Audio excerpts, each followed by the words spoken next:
Hello, BookTube. I'm here to catch up on some tags. The first one is Josh's pie book tag from Literary Gladiators, and he tagged me. When was this done? On the 4th, so I'm quite late getting to it. But I'm trying to catch up now, and there are 14, 15 prompts, and let's get to it. Number one, Apple, a work that sings the praises of America. Now, the one, I'm not so sure if this actually fits for singing praises, but to me, it sort of describes at least the first third of the 20th century America. And it's actually a trilogy called the USA Trilogy by John Dos Passos. It's consists of uh, 42nd Parallel, 1919, and Big Money. And it basically goes through the lives of many number, I can't remember how many, but number of people from their childhood all the way through their life, basically, and their struggles from different walks of life. Some are social climbers, some are industrial, like want to make money, and others are just poor and trying to survive. And it goes through their lives, so it does to me show America. I'm not so sure it praises because I'm not sure praises of any country is very useful in many ways, because there are a lot of anyway. That's another discussion. But yeah, so I would say the USA Trilogy by John Dos Passos. Number two, Cherry, a work that helped you develop a greater understanding of your country. Now, there's a number of them, and I'm going to use Canada here because I originally grew up in Canada. Um, I lived most of my life in Canada, to be honest. I lived till I was almost 40 years old in Canada. Um, for me, it's the history books of Pierre Burton. He was a historian, Canadian historian, the Klondike, the national. It's basically he wrote several books on the national railway, the transcontinental railway through across Canada, and those really sort of developed a greater understanding of Canada, its history, its struggles, and how it differed from other countries, and how it differed from, say, the United States, because of the way how the West was explored and and sort of peopled, and because the sort of in Canada the sort of law went out first, and like I guess you could basically say that, and then people came, so that changes the whole dynamic of how things are going to happen throughout this history. So yeah, so those by Pierre Burton would fill the bill for that question. Number three, Blueberry, a beach read you could probably finish on one visit. Well, there's nothing, because I do not like beaches. I would not spend more than a minute or two on a beach, so I could not finish it on a beach. But I understand the question, and for me, it would be a number of books, like a lot of.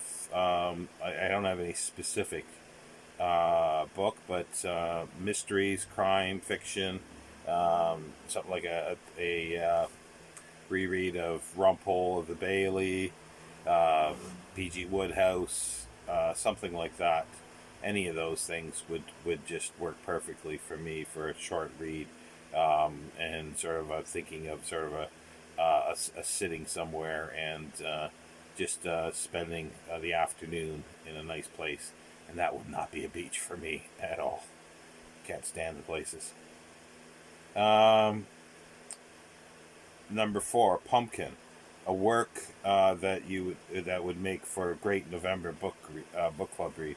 Well, to me, November is definitely reading um, ghost stories a lot, and a perfect one would be something like this, the Oxford Book of Victorian Ghost Stories, by it's edited by Michael Cox and R.A. Gilbert. And anything like this, like they did one for 20th century as well, and just any sort of compilation or anthology of ghost stories. And I prefer ones that are pre World War II. I really like the Victorian ones and Edwardian uh, for the most part. But that would definitely be one for me that would be perfect for November. Where are we here? Number 5, Pecan, a writer that does the best job writing about the American South. Now, I was sort of torn between a couple writers, but I think I will choose Erskine Caldwell for many of his short stories like Tobacco Road, Georgia Boy. It gets really to the rural South, but it's only sort of one side of it, so it's a little difficult. But then, thinking of Thomas Wolfe, again, you get sort of a middle class society there, and the same as with To Kill a Mockingbird by Harper Lee. You get sort of the middle class society, but to me, all those like the Erskine Caldwell for the poor society, the sharecroppers, those things that they dealt with, in many ways, the prejudices, it spanned all economic levels, but it also the middle class or even upper class are similar in many ways, but they definitely do not show any hardship like the sharecroppers. So to me, it would be start at the bottom, and then they would show sort of society, a southern society that's not great, but it would show a side that you wouldn't see in the other ones at all. But you do see some of the other aspects of society within them. So that was how I chose that. And I think he's a master of short stories. I haven't read him for quite a while, but probably for 20 years. But I did thoroughly enjoy his books, especially like Tobacco Road and Georgia Boy, are just fabulous, and God's Little Acre and so forth. Number 6, Sweet Potato, work that responded to something, and this one came to mind is The Ragged Trousered Philanthropist, uh, Robert Tressel. That was a pseudonym for Robert Noonan, who was a house painter, and it basically is autobiographical in many ways, sort of how the poor are misused by their workers without any. Uh, there's no unions at the time, how they were used and abused, and how they used and abused themselves in order to get ahead and to sort of get a little up on each other. And it's just a fabulous book. It was finally published posthumously. Uh, I'm trying to see if it gives me the original date here. This is obviously a reprint edition by Lawrence and Wishart, London, and originally published 55 by them, but this is a reprint in 1971. Um,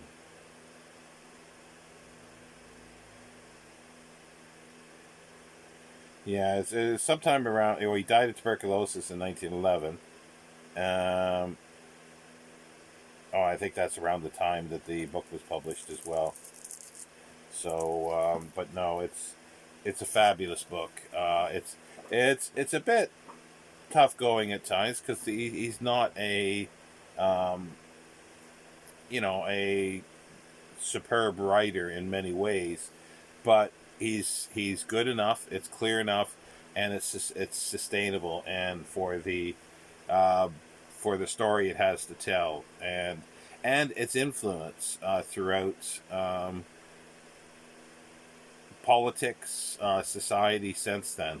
It is very very powerful and should be read. Just looking at the other ones on the jacket here, books about British working class movement published by Lawrence and Wishart. British Trade Unionism, 1800 to 1961. Employers, Workers, and Trade Unions. Studies in the History of Education, 1780 to 1870. Education and the Labor Movement, 1870 to 1920, by Brian Simon. The £1,000,000 Strike, Jim Arneson. Last Memoirs of William Gallagher. Um, the Miners' Association, Breaking the Fitters, and Socialism in Britain by A.L. Morton. But yeah, no, this is a must, I think, read for anybody who's interested in sort of social issues, especially late 1800s and early 1900s, but mostly sort of turn of the 20th century. Let's see, what's next?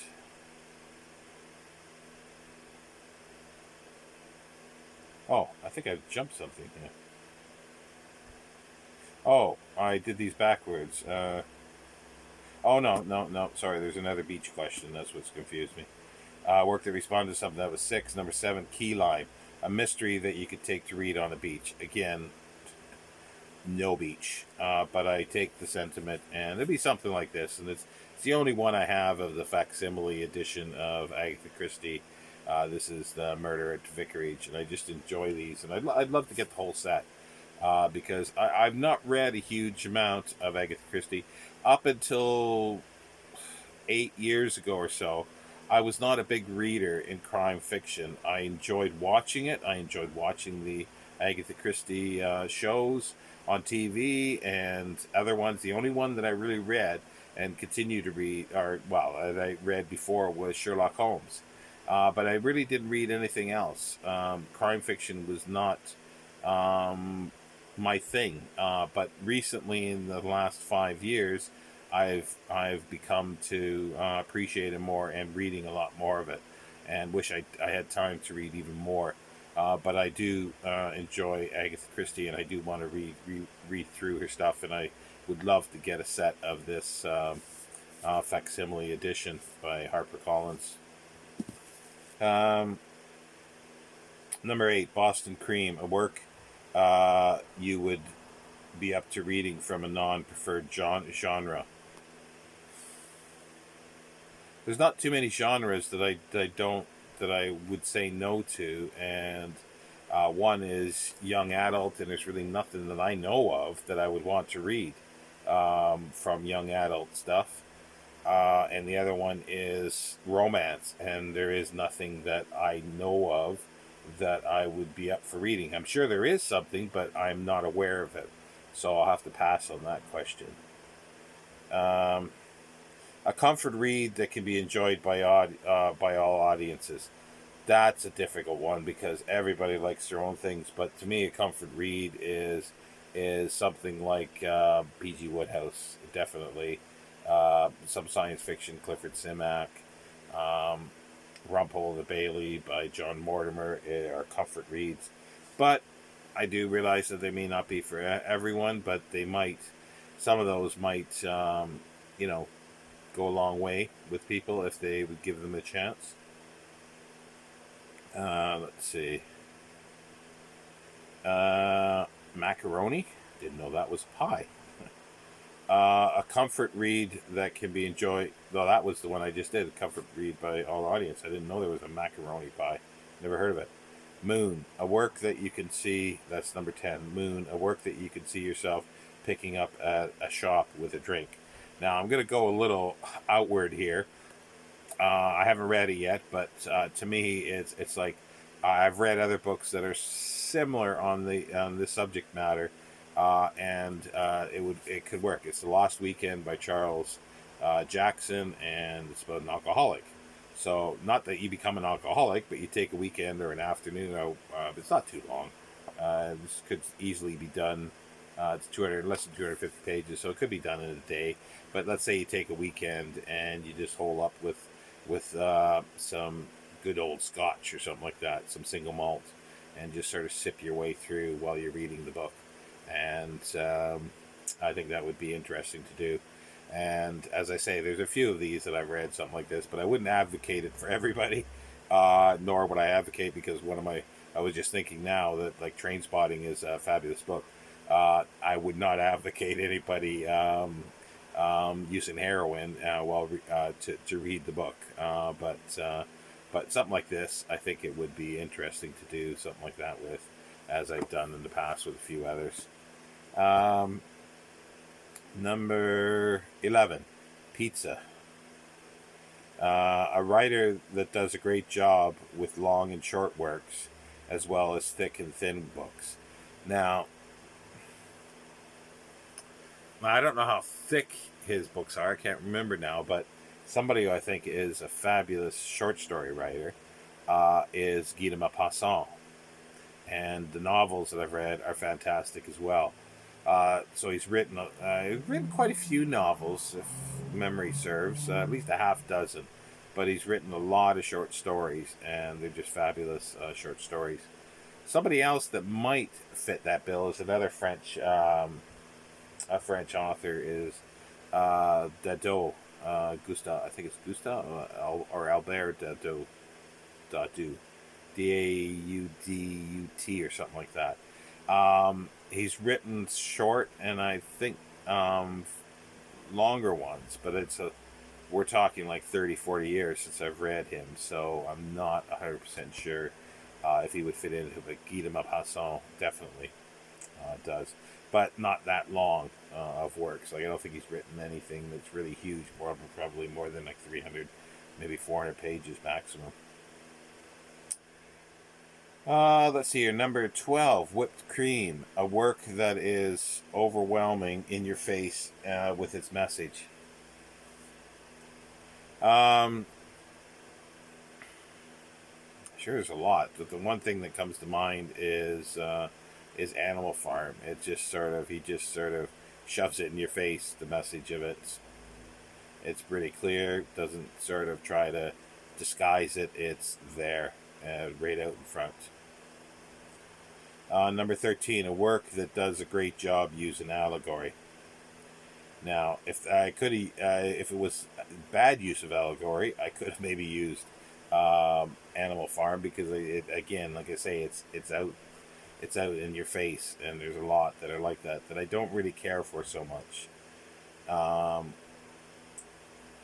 And that's called American Pie. Oh, I guess it must be referring to the film. But yeah, it does a great job using allegory. I would say Lord Jim by Joseph Conrad. It's subtle. I suppose somebody may argue there is no allegory in it, but I found there was allegory many times with the character, with water, with promises, and just all sorts of stuff it's allegorical in at least idea and theme. And I thought that was done quite well. Um, and that's sort of the end of the question. It is, what is your favorite kind of pie? Now, that's a little difficult. Well, it's not too difficult. There's two favorites, I suppose, at different times of year. I love pumpkin pie, which I have not had since I've been in the UK. You cannot get pumpkin pie here, and I've had a few people give me a piece that they said they've made, but it's it's not a tradition here, so it's not made very well. At least the ones that I've had. I only had one actually a piece one time. Apple pie, I do enjoy. And all pie, like pie like that, apple pie, like cherry, raspberry. I never really care for cherry so much. Blueberry I like. Pecan is fine. But I'm a little strange with pies, or at least strange for most people. I do not like pie warm and hot. Not at all. Not at all. No ice cream on it. Nothing like that. Apple pie cold out of the fridge. And the one thing I hate is you go into a restaurant and you ask them for cold apple pie if you want it, and it comes frozen because they what they do is they have it frozen and they nuke it. And so it's like, no, cold does not mean frozen. And I just detest hot pie. I can't eat it. It just does not work for me. It has to be really, really like cold, refrigerator cold. And then Pie Day is number 15. Who do you tag? Well, I'm late getting to the party here, so I won't tag anybody. If anybody has seen this, wants to do it, and hasn't done it and hasn't been tagged, then feel free to do it. I will leave all the prompts down at the bottom, and I will see you for the next tag. I think there's two more that I need to do. And I'll see if I have some time later today to do another one. Anyway, take care, BookTube. Speak to you soon.